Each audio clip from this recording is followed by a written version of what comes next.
నమస్తే, welcome to ఇహా TV. రాజకీయాలలో అనేక రకాలైనవి అంతా చూస్తున్నారు. అధికారం చుట్టూ చాలా మంది చేరతారు. పవర్ మహిమ లాంటిది. ఇక దేశంలో ప్రాంతీయ పార్టీల హవా చాలానే ఉంది. ప్రాంతీయ పార్టీలను కుటుంబ పార్టీలుగా బీజేపీ ఎప్పుడూ చిత్రీకరిస్తూ ఉంటుంది. అంతేకాదు ప్రైవేటు లిమిటెడ్ కంపెనీలు అని కూడా విమర్శలు చేస్తుంది. అయితే దేశంలో ప్రాంతీయ పార్టీల విషయంలో చూస్తే అధినాయకుడు ప్రజాకర్షణతో తన శక్తి సామర్థ్యాలతో అధికారంలోకి తెస్తారు. ఆ తర్వాత నుంచి వారసుల సందడి మొదలవుతుంది. ఇది దేశవ్యాప్తంగా ఉంది. పెళ్లి కాని అధినేత్రులైన తృణమూల్ కాంగ్రెస్ నుంచి మమతా బెనర్జీకి, అలాగే బీఎస్పీ నుంచి మాయావతికి ఇలాంటి చిక్కులే ఉన్నాయి. మేనల్లుళ్ళు, ఇతర రక్త సంబంధికులు పార్టీ మీద ఆధిపత్యం చేయడం ఈ పార్టీలలో కనిపిస్తుంది.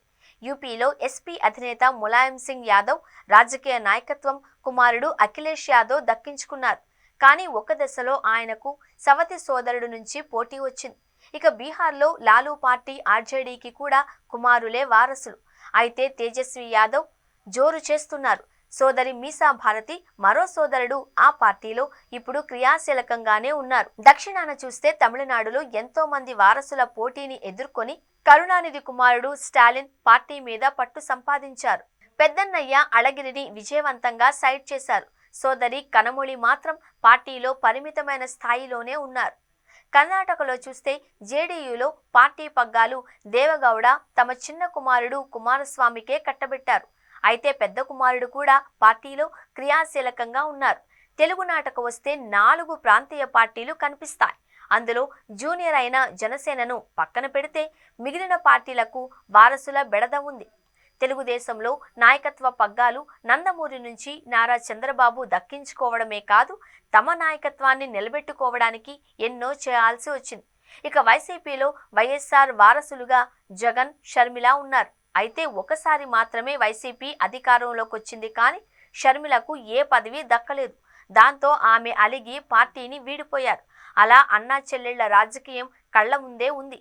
2024లో జగన్ ఓటమికి షర్మిల ఫ్యాక్టర్ కూడా ప్రధాన కారణం అంటారు. ఇక ఇప్పుడు చూస్తే బీఆర్ఎస్ లో వారసత్వ పోరు సాగుతోంది. కవిత ఏకంగా తండ్రి కేసీఆర్కే లేఖ రాసి సంచలనం రేపారు. మరోవైపు హరీష్ రావు కూడా కీలక వారసుడిగా ఉన్నారు అని విశ్లేషణలు ఉన్నాయి. ఇది ఎంత దూరం వెళుతుందో చూడాల్సింది. ఇవన్నీ చూస్తూ ఉంటే తెలుగుదేశం పార్టీలో నారా లోకేష్ ఏ పేచీ పూచీ లేని మంచి పొజిషన్లో ఉన్నారు అని అంటున్నారు. చంద్రబాబుకు ఆయన ఒకే ఒక కుమారుడు. దాంతోపాటు టీడీపీలో ఎవరు లోకేష్ను ఈ రోజుకి వారసత్వ పరంగా సవాల్ చేసే స్థితిలో లేరు.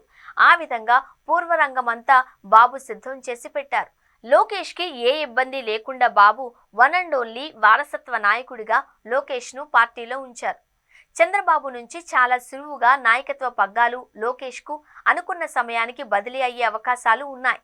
లోకేష్ అత్యంత బలమైన వారసత్వ నేతగా ఈ రోజున దేశ రాజకీయాలలో కనిపిస్తున్నారు. ఏ ప్రాంతీయ పార్టీలో వారసుడికి లేని సుఖం లోకేష్కి ఉంది అని అంటున్నారు. తాజా రాజకీయ పరిణామాలు, పార్టీలో వారసుల పోరు చూసిన వారు చంద్రబాబు వెరీ లక్కీ అంటున్నారు.